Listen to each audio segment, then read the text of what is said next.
and so it is. Good morning, everyone. Good morning. I want to start with a couple of stories today to kind of create a visual.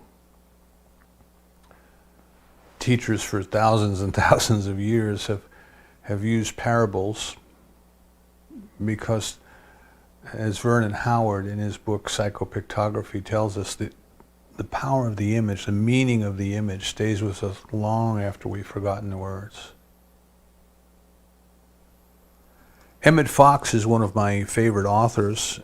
Emmett Fox was born in Ireland, and he was an electrical engineer. A lot of his explanations for things I can relate to because they're technical, and that was my interest in life, my orientation. How do things work? How do we take them apart? What makes them tick? All those kind of things. And Emmett Fox was the advance man for Thomas Troward. Thomas Troward was a popular speaker of what was called in England at the time higher thought. Higher thought. We call it here new thought. If you want a different experience, you have to have a different thought. Your new experience starts with a new thought. Recognizing that it is done unto you according to your belief. So Fox would go out and he would rent the auditorium, and he would put the notices in the newspaper and print up the flyers and tickets and all the kind of things that the advanced PR people do. And Thomas Troward was extremely popular. People enjoyed his talks. But Troward was a judge, and he had been a judge. He was English, but he had been a judge in India for 20 some odd years, and he spoke in the logical arguments of a lawyer. If A equals B, then B equals C, and most of Troward's written works that we have today come down to us from transcription. So people would listen to his talk, and they would try to take, like a court stenographer, they would try to take shorthand, and then they would try to recreate it later. And they had a tough time doing it. If you've ever read any of Troward's works, I've never seen more semicolons in my life. So people would just, like an entire paragraph would be one sentence. So Emmett Fox decided that he too would go out and teach, but he wanted to make the teaching more accessible to people. People were having a hard time absorbing what Troward was trying to tell him because they didn't have the same background, education, and experience that he had. Now, some people did. The Bishop of Canterbury loved Thomas Troward's works. The Bishop of Canterbury used to preach sermons based on the books of Thomas Troward. Some people understood him, but the ordinary people have a tough time with him. One of the fun parts about teaching the curriculum when we were teaching in the center was when it would come to Troward, just watch the rolls. But nevertheless, Emmett Fox had a very colloquial way of expressing things, a very simple way, a way that people could relate to it. And I'll give you one story that relates to what we're talking about today. He said that in England, when he lived in England, they did not have cafeterias like we had in the U.S.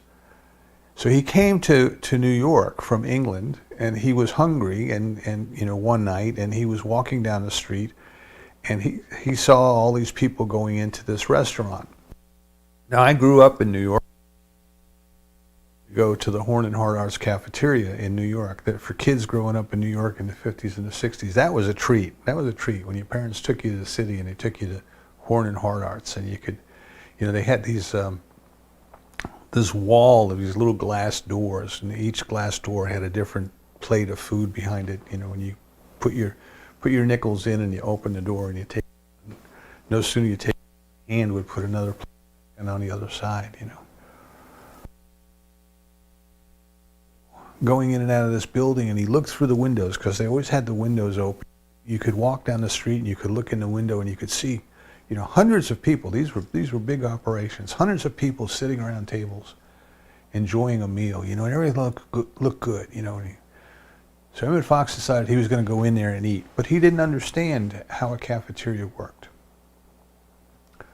So he went in and he found an empty table, and he sat down at the table, and he was waiting. He was just sitting there waiting for a server to come over and hand him a menu and, give him a glass of water and all the things that the servers do when you first sit down.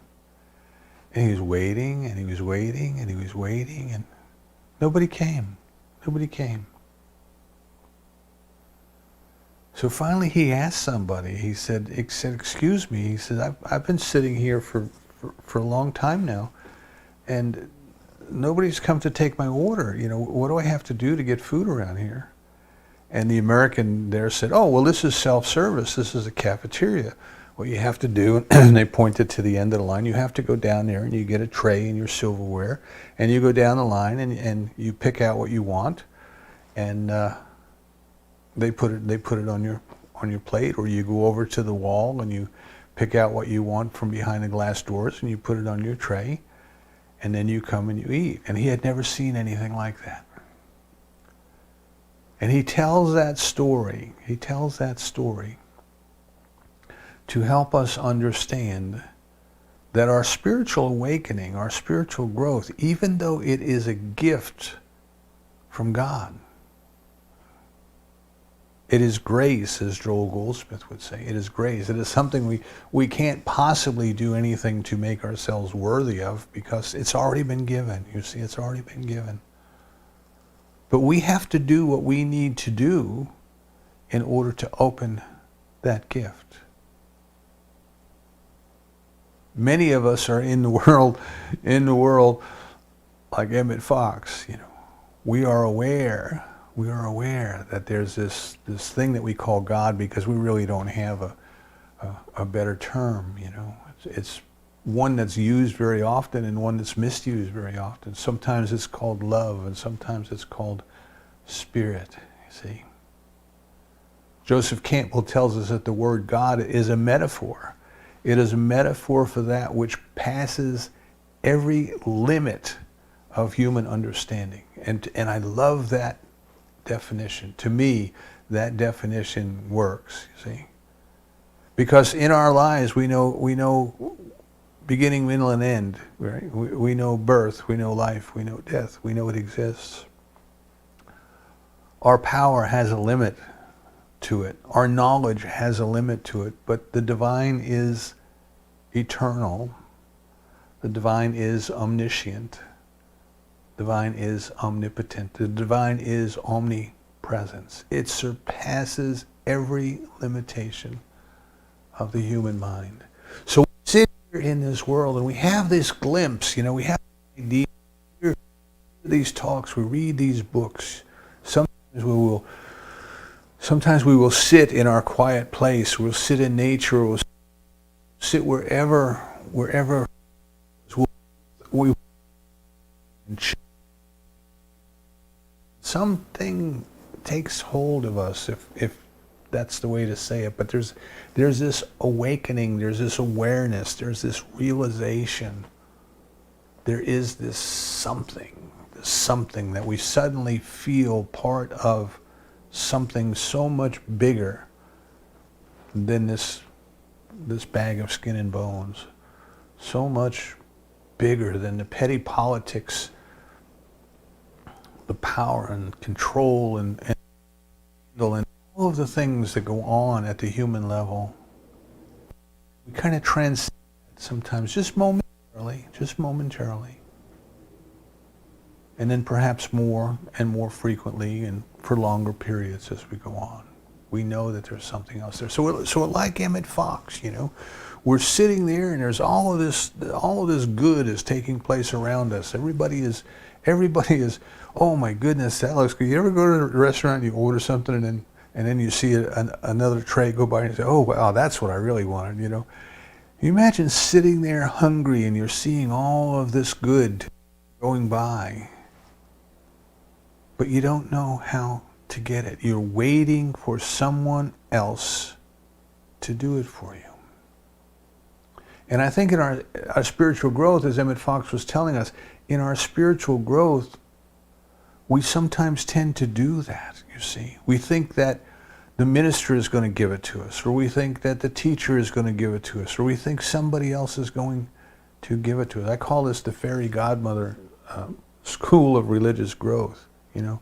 We're waiting for somebody to come and sprinkle fairy dust on us and say, poof, now you're spiritual.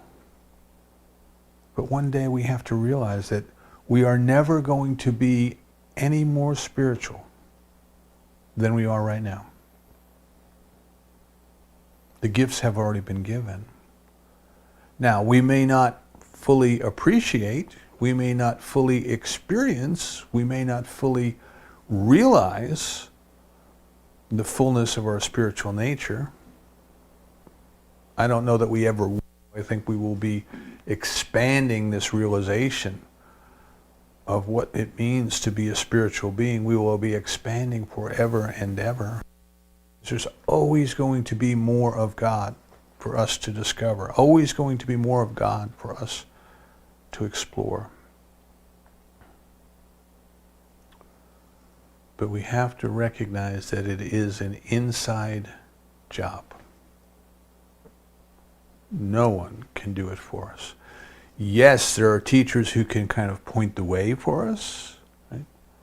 There are books that we can read that will give us tips and tools and techniques.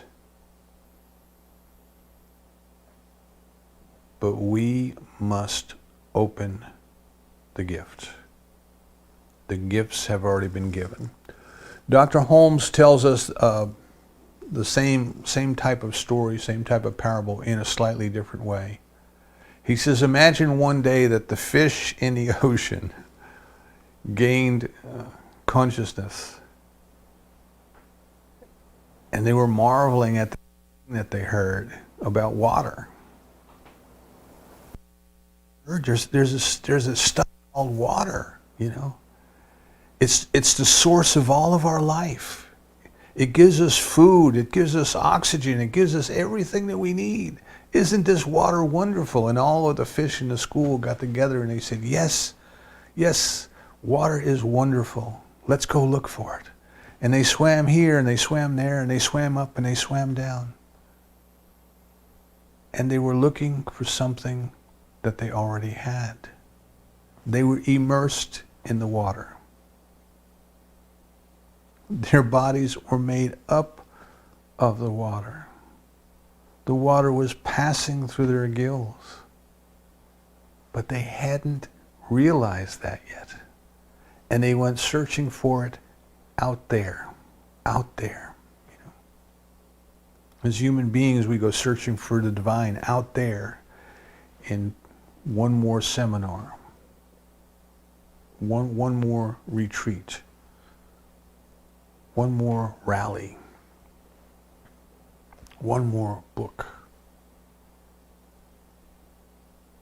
And at some point we have to realize that there's nothing out there because it is all in here already. The gifts have already been given. I saw a meme somebody put up on Facebook during the week. I can't remember who it was attributed to, but it was somebody from the East, like a Hindu mystic. And it said, the purpose of your life is to realize the self with a capital S. There's no other purpose. There's no other purpose. Who are we? Why are we here? Where are we going? We are here to learn through experience, through knowledge, through realization,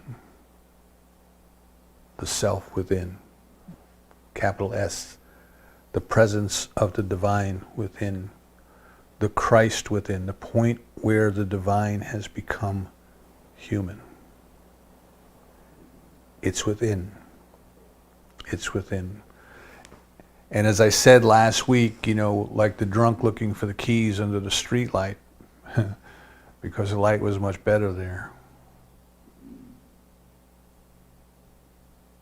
We must learn to go within, to open the gifts. Now, we've been given a great number of different techniques and practices and tips and things that we can do in order to prepare ourselves, right? Prepare ourselves. This is kind of a theme that runs through religious teachings, this act of preparing ourselves. If we go back to the Old Testament, remember Moses felt that he was called to lead his people out of Egypt. Now, this is, again, it's a teaching story. Historically, if the archaeologists go looking for the evidence to support this, they don't find it. But it doesn't matter, because it's a teaching story. We're all kind of in bondage, you see. We're all kind of entrapped by the delusions of our mind, by the illusions of our mind. We don't see things as they are, we see them as we think they are. And in our thinking, we don't understand things as they are. We understand them according to our biases, according to our opinions, which are just delusions because they're not correct. They're not accurate, So we might say somebody's mad if their delusions are very far out. But we don't understand our own madness. We tend to believe our own nonsense,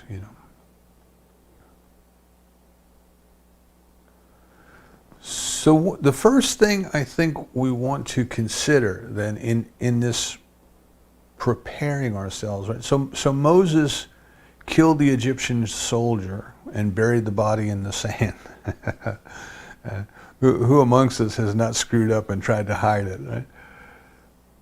He killed the Egyptian soldier and he buried the bodies in the sand. But the people around him knew it, The Israelites said to him, well, you're going to kill us too? You're going to bury us? You're going to hide us in the sand? And he had to get out of town. He felt called to lead the people out of their bondage. But he wasn't ready for it yet, you see. Not ready for it. His emotions got the best of him, and he killed. So what did he have to do? He went out to the desert, which signifies our internal prayer life or our internal meditation life, or going within. He went to the desert, removed from the distractions of the everyday world. And he went to the well, and the well signifies deep consciousness. He went to the well, and there were 7 sisters at the well, right? 7 main aspects of God.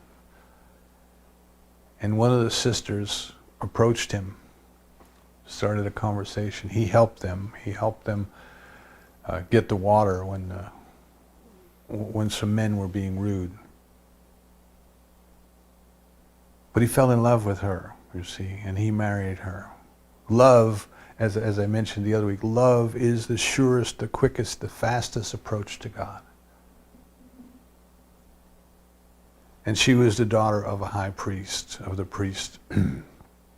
And so all of this, the symbolism put together was, he wasn't quite ready yet, but he had to prepare himself. He had to go into his internal, into his desert. He had to remove himself from the distractions of the world. And love led the way. Love led the way to the deeper consciousness, to the divine, represented by the priesthood. And after 40 years, right? Now, 40 is a symbolic number. The number 4 means physically, mentally, emotionally, and spiritually. And the number 0 means an indefinite period of time. So, he prepared himself for as long as it took to get himself together physically, mentally, emotionally, and spiritually. And then, then he was able to come and give that gift that he felt called to give, to lead the people out of bondage. So you see this theme over and over and over again. You know, John the Baptist was out in the desert, and he was telling people to prepare, prepare, prepare. Jesus had to go for 40 days and 40 nights and prepare himself in the desert. And all of this means the same thing. If we look at the symbolism, at least it means the same thing to me. There's a part we play. There's a part that only we can play.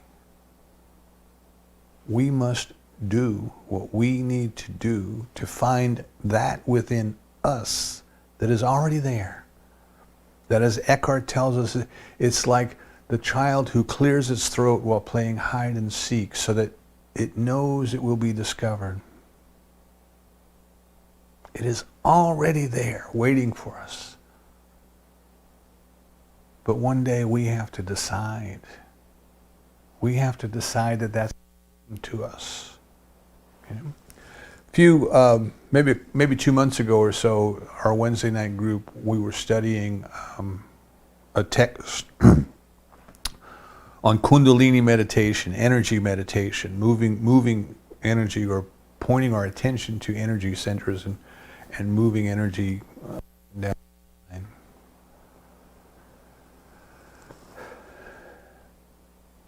And there's a debate. You know, you'll find some people will say, well, these energy centers are real, and you know, you can see if you look at the inner workings of the human body that there's certain bunches of nerves that form at these centers and go different places through the body and those things.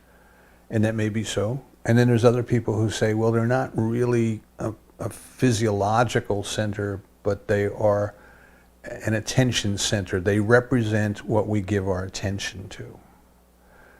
And that may be so.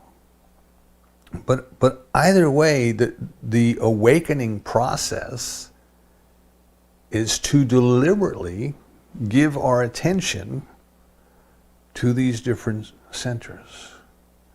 And to deliberately, if you want to call it this, to deliberately rise in consciousness from the base level, which deals with survival at the human level, up to the crown chakra, which is above the head, which is the spiritual level, the mystical level of unity and oneness. But the point is the teachers in the East would say, is that where you give your attention, you see, that's where your energy is centered. That's where your energy flows. And I remember the actor Jeremy Bottoms. Jeremy Bottoms was in a movie, and he played twin brothers in this movie. He played both parts. And in the plot of the movie, one brother impersonated the other brother. So this was an interview, and they were asking Jeremy Bottoms, and they said, well, how did you do that? You know, because when you were this brother, it was obvious that you were this brother. When you were the other brother, it was obvious that you were the other brother. You know, even if nobody called him by name, in his portrayal, the difference was there, and you could see him. And they said, and then when one brother impersonated the other, it was obvious that that was going on. You know, and I watched that interview. I had seen the movie, and I watched that interview, and I said, wow, you know, from the point of view of acting, that was amazing to think about it. And here's what Jeremy Bottoms said. Now, I can't remember which chakras were involved, but I'm just going to say, you know, say first and third, right, for survival and power and control. First being survival, the third being power and control. He said, when I played the one brother, I brought my attention to the first chakra, and I portrayed that brother as operating from an interest in, an attention to power and control. And then when I portrayed, survival. And then when I portrayed the other brother, I brought my attention to the solar plexus.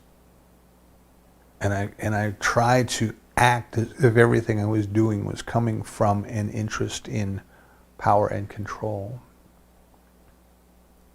And then when I played the one brother impersonating the other brother, I kept my attention at the first chakra, but tried to bring some of it to the third chakra. So instead of just coming straight from power and control, you could sense that there was an element of survival and an element of power and control. And I probably didn't explain that, I know, as well as Jeremy Bottoms did. But my point is what you give your attention to, that is where your interests lie. Or perhaps where your interest lies is what you give your attention to. What are you interested in? Interested in discovering this divine presence that is within you, that created you out of itself, beckoning you to discover it, you know. Means that we get to what the curriculum is. It means that we get to decide when we are going to take the curriculum. When are we going to get started, right? A journey of 1,000 miles starts with one step, but we have to start. And we have to keep moving. We can't stop and wander. We have to move. We have to move. We have to move. We have to be interested. We have to be interested. So the first thing that I would say when we are looking at this, well, how do I open my gifts? You know, how do I do this? What do I have to do? What are you interested in? What are you interested in? Again, from the East comes a parable that says, don't go seeking God unless you're seeking as if you would seek a pond if your hair was on fire. What are you interested in? You know, can you imagine what it would be to have your hair on fire? What would you be interested in? Putting it out. That's all. Nothing else matters, you know. You're running down the street and somebody says, hey, look, let me show you my new car. Nope, I ain't got time for that.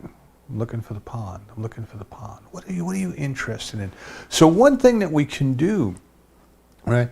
And I want everybody to just kind of be okay with wherever you are. Wherever you are now is okay, because we are all, each and every one of us, we are all in the process of awakening. So I'm not asking you to do this self-reflection as we used to do when I was a kid, which is to figure out what you've been doing wrong, you know. Examine your conscience. Those kind of things that we were taught. No, just ask yourself, what are you interested in? What are you interested in? Are you interested in experiencing the self with a capital S? Are you interested in having direct knowledge by experience of the self? Dr. Holmes calls it the conscious realization of the experience of the presence and the activity of God. So what are we interested in? You know, what are we giving our attention to? So much, you know, particularly when we're trying to make a living, when we're trying to move up the corporate ladder or whatever it is that we're trying to do, so much of what we give our attention to is out there. You know, we see it in the world of politics, and I just use that because it's so blatant in our news, in what we see, that all of the attention is about winning. It is about power. It is about control. There's very little sense of what I would say, looking at it, is very little sense of what's truly right and wrong, other than if the other side does it, it's wrong, but if our side does it, it's okay. Right? It's just very obvious when you look at it. But when we are trying to make a living by human means, but by the ordinary means, by working hard, by by playing office politics, by getting promoted, by doing all those things, all of our attention is there. It is there, you know. What are we giving our attention to? Are we giving our attention to raising our family? You know, of course, it's wonderful, it's beautiful. But do we recognize that attention that we're giving to our family, to nurturing our children, to providing a home for them, for teaching them their ABCs and all of the wonderful things that we do? Do we recognize that that is a gift of love? You see, that we are giving a gift of love in doing that. It is not a drudgery. It is not a chore. You know, we can approach it that way, but it's a gift of love. It is a gift of love. Gibran tells us in his book, The Prophet, you know, he says, bake the loaf of bread. If your job is to bake bread, bake the loaf of bread as if your beloved was going to eat it. If your job is to build a house, build the house as if your beloved was going to live in it, you see.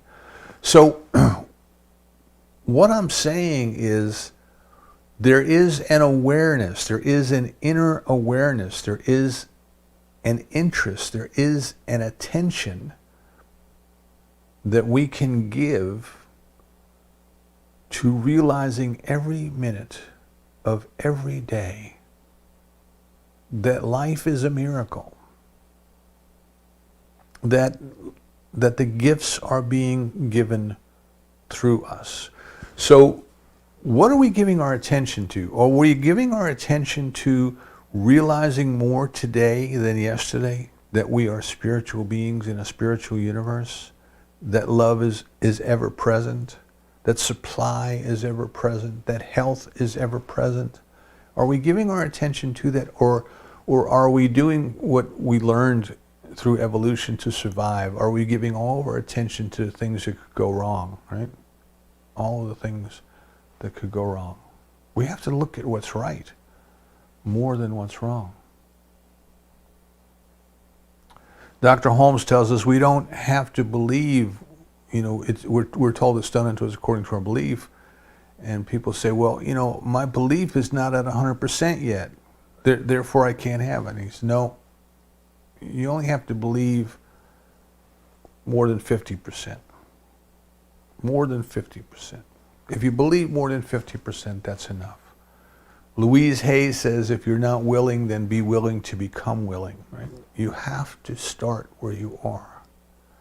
But what is your driving purpose? Is your driving purpose to get more stuff? Is your driving purpose power? Is your driving purpose money? Is your driving purpose status? All of those things? I think not. You wouldn't be listening to this talk if it were. But could your driving purpose be just a little bit more today than it was yesterday, to experience the conscious experience, the realization of the conscious experience of the presence and the activity of God? So the first thing we have to do is we have to set our intention. We have to declare our interest. My interest is in opening the gifts that have already been given. But not to get more stuff. See? This is a trap that we sometimes fall into. We start to awaken to the fact that we live in a spiritual universe and omnipresence is with us, and that it's done unto us according to our belief, and we start to say, well, how can I use that to have a better human life? How can I use that to get more stuff? Now, that's not saying that having more stuff, there's anything wrong with it, and it's not saying that you won't have more stuff as you grow spiritually. What it's saying is the primary interest should not be getting more stuff. So what we try to do is we try to bring God down to our level to use God, if we can put it that way, to use God in order to create a better human experience for us. So Goldsmith gives us the example of walking into the lobby of a big office building, pressing the button for the elevator, the doors open, and we get on the elevator and we press 27 because that's the floor we want to go to. And we expect the whole building to just descend into the ground until the elevator arrives at the 27th floor. He says it doesn't work that way. We have to rise up to the 27th floor. So rather than trying to figure out how to bring God down into our human experience to make our human experience better, what Goldsmith is telling us is, put your interest on rising in consciousness. Rise in spiritual consciousness. And as we rise in spiritual consciousness, all these other things shall be added unto us.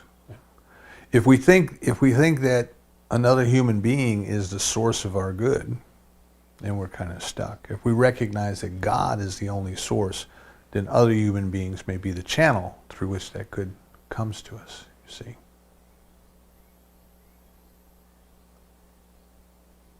So what do we have? We set our interest in being aware. Being aware. This is why in meditation we learn to focus on our breath. Our breath is always there. And our breath is a gift from the trees, from God through the trees. Our exhalation is a gift to the trees. So we are constantly receiving, we are constantly giving, and we are totally unaware of it most of the time.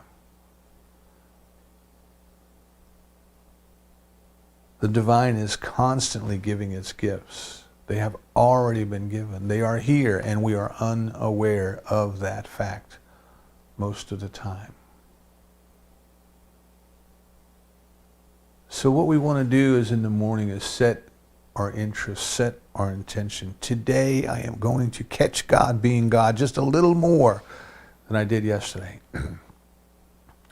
And then, rather than thinking about what is it that I am trying to get, how can I get more stuff, you know?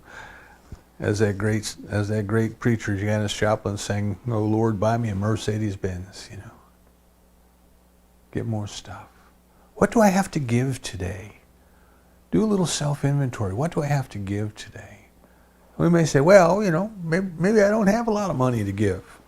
That's okay, not yet. You know, don't worry about it. What do you have to give today? Do you have love to give today? Do you have encouragement to give today? Do you have a smile to give today? Can you be there for that person who needs to be lifted up today? Just to listen, just to encourage them, just to support them.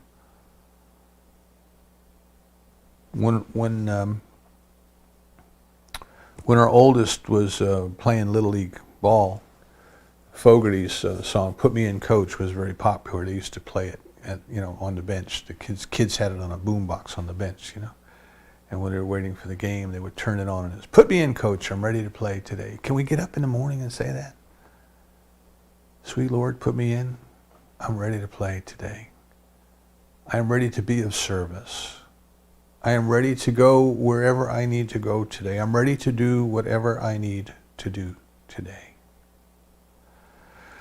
So this business then of opening the gifts is not about getting more, bringing more to us, whether it be bringing more knowledge to us, whether it be bringing more stuff to us, whether it be bringing more spirituality to us. It's about letting go of everything that's in the way of us realizing that which is already here.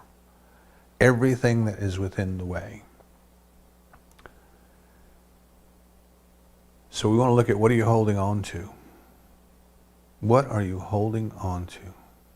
Remember I told you the story about the tribe that captured monkeys, and the way that they captured the monkeys was they took a gourd and they cut a little hole in the gourd, and the gourd was hollow on the inside. And then they put dried fruit inside the gourd, and they tied the gourd with a string, and they hung it from up in a tree. And the monkey would come along and stick its hand in through the hole, and it would grab that dried fruit. And then it would try to pull its hand out, but because its hand was much bigger, because it was full of fruit, it couldn't get its hand out of that hole. And there the monkey stayed stuck. It stayed stuck because it was holding on. All it had to do to get free was to let go. But it wouldn't let go.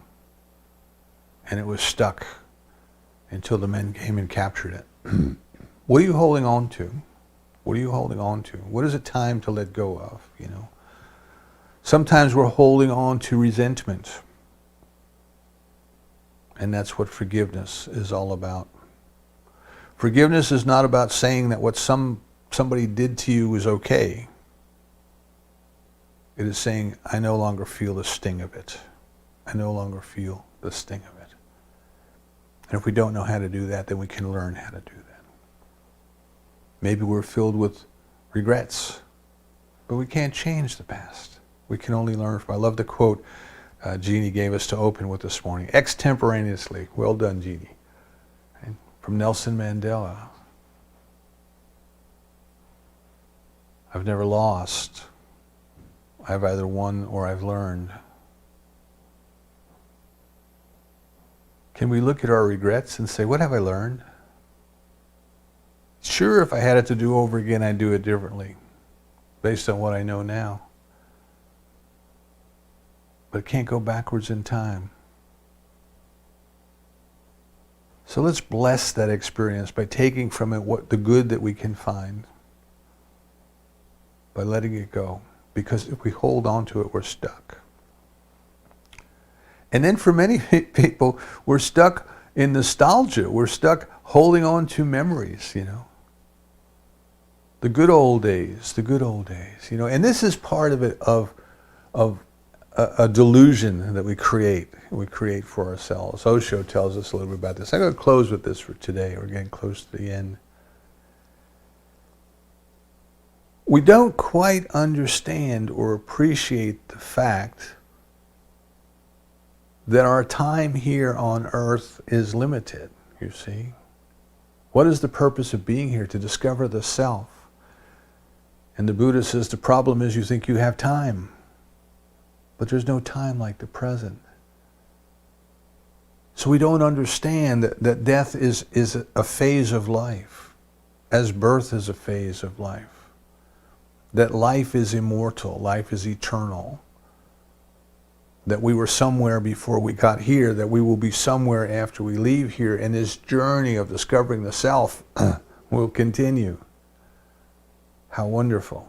How wonderful. But we don't understand that, and we're afraid of that. So we kind of create this delusion that if we can keep everything as it was, if we can keep everything as it was, without change, then the inevitableness of death can be put out of our minds.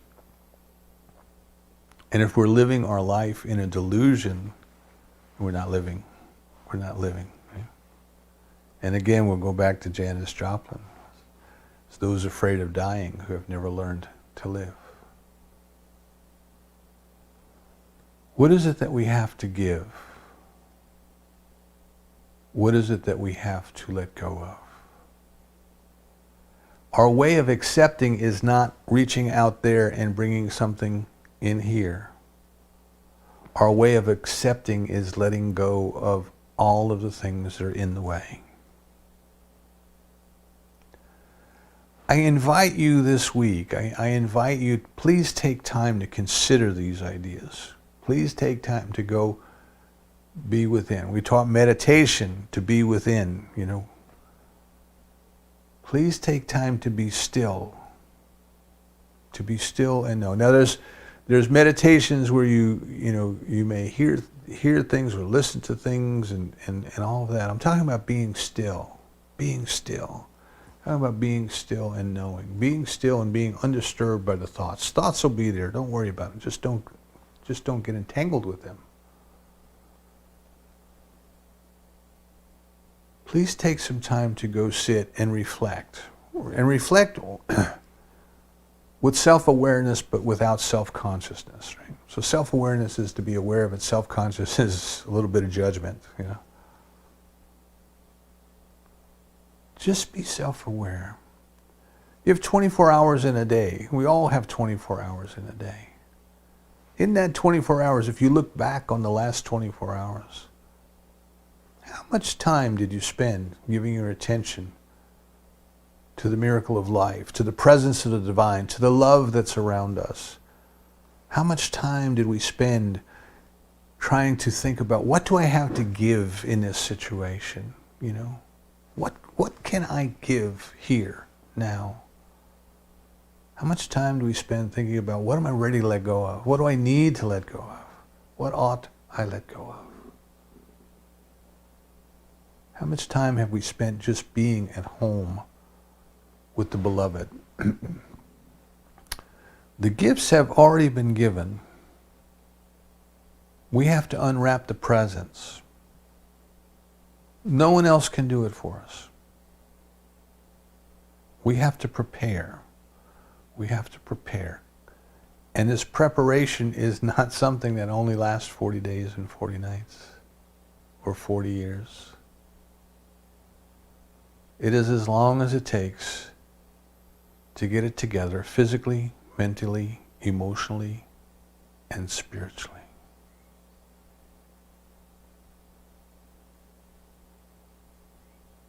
If we could start our day with one prayer, with one thought, it would be, this day, put me in, Coach. I'm ready to play. Show me the way. And so it is.